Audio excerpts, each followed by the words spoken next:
Hi guys, I'm Marie Isabel and welcome to my YouTube channel.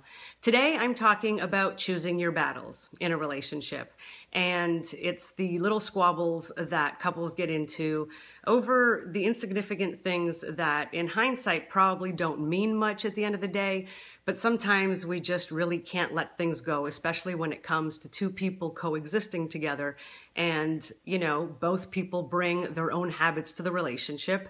Everybody has their own way of doing things, and at the end of the day, when you do get used to your habits, you kind of feel that it's the right way to do things. So a lot of times couples end up getting into little squabbles about things that really don't mean much at the end of the day, but sometimes it's hard to let go of certain things. And it's to be expected, two people come together, they're in their adult life, and it's been years of developing certain habits that you can't really break, whether it's the right way or the wrong way. Anyways, two people come together, and at the end of the day, when you do accept somebody into your life, you're really accepting everything about them. You invite them into your life, they come with the good, bad, and sometimes the ugly.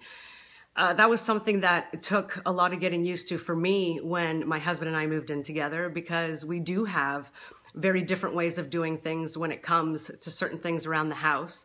My husband happens to be somebody who is an extreme neat freak, and he needs to have everything in order. There has to be clean counters. You can't have clutter. He absolutely hates clutter. I, on the other hand, happen to be somebody who's extremely clean. So I love to have things smelling fresh and being really clean. I don't necessarily mind having a pile of books or papers on the counter, as long as I know that I could literally lick the counter and it is like squeaky clean. So a lot of times we kind of come head to head because he wants things to look neat, and I, on the other hand, want things to smell and be clean. One of the most infamous battles that couples have is the toilet seat. Anytime you bring a penis and a vagina together, there is prone to be the infamous battle of whether the toilet seat belongs up or whether it belongs down. I mean, naturally, we as women know that the natural position is down, but to the penis mind, the natural position is up. And this obviously was a battle for us in the beginning, because as many women know, there is nothing worse than waking up in the middle of the night to have to go to the bathroom and it is complete darkness, and you walk into the bathroom because you know your way, and you naturally turn around, pull your pants down and go to sit down, and you go past the seat and your ass falls into the toilet bowl.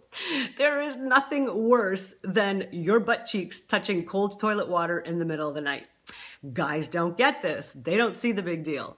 So this was a biggie for me and my husband in the beginning, because I would say to him, why can't you just put the toilet seat down? And he sat me down one day and he said to me, well, listen, when you finish going to the bathroom, why can't you put the toilet seat up? Because in my world, the toilet seat naturally belongs up. So needless to say, I did have a choice to either hang on to little things like that, or to make the decision to let little things like that go. I mean, yes, it is maddening to fall into the toilet, ass over tea kettle in the middle of the night, but I do choose to decide what things I'll let go in the relationship and what things truly mean something to me. And at the end of the day, it's those little things, like whether it's leaving the toilet seat up, or, for example, another popular one in my house is having globs of toothpaste in the sink right after I finish cleaning the house and it's spick and span, and there you have it, nice little glob of toothpaste that didn't make it into his mouth and somehow ended up in the sink. Anyways, the point is that it's about choosing your battles.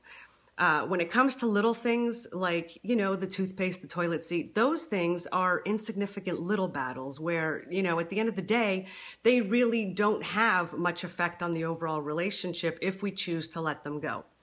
Bigger things, which are non-negotiable things, such as how you will raise your children, what school your kids are going to go to, the group of friends and the circle that you choose to surround yourself with. Those are bigger, non-negotiable things that if you feel passionately about, it's important for couples to sit down and try to come, up with a compromise. However, when it comes to the little things, it's important to learn to try to let those things go. Nowadays, I just put the toilet seat down and I choose to close my mouth and I don't say a word. Because at the end of the day, It's important to preserve the goodness that you have in your relationship. And a lot of times when couples end up squabbling about a lot of little things, it ends up chipping away at the goodness in the relationship, and everything has a way of playing out in the bedroom. And when a couple is squabbling about little things day in and day out, all those little things start to kind of affect how we see each other. And at the end of the day, who wants to squabble about toilet seats and toothpaste and all these little things about you left your rolled up socks on the floor? And then you end up going into the bedroom and you're like, oh God, I'm so hot and heavy and I want to get it on. And, you know, it kind of takes away from the goodness in the relationship. So it's important to try to let those little things slide. You know, find ways to turn the other way and really not make a big issue about it. You know, I happened to let the toilet seat thing go a really long time ago. Actually, no. I ended up finding a way to sway my husband more into my way of thinking. And it's only because I told him that I had found a study saying that the smaller the penis, the more likelihood that you miss the toilet bowl. Because the stream of pee has a longer way to go. So generally men with larger packages don't miss the toilet. So needless to say, for the past 5 years, I don't think my husband's missed the toilet once, because I guess he's got something to prove. It worked.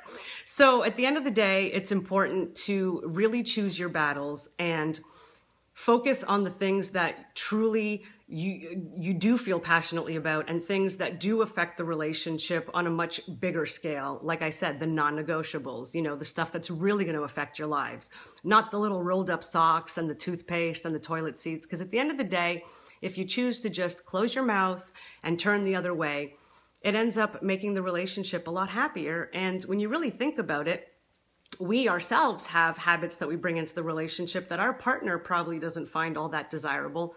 But if two people choose to kind of keep their mouths closed on the little stuff and just kind of look the other way, put the toilet seat down, you know, then at the end of the day, they end up being a lot happier for it. So my advice is that the next time you lose your shit and your guy has left the toilet seat up, before you grab his toothbrush to dunk it in the toilet water as revenge, I suggest you just turn the other way and think about how great sex will be tonight because you chose to not say anything and keep the goodness in your relationship.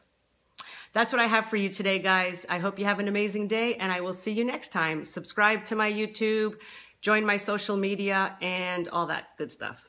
I'll talk to you soon.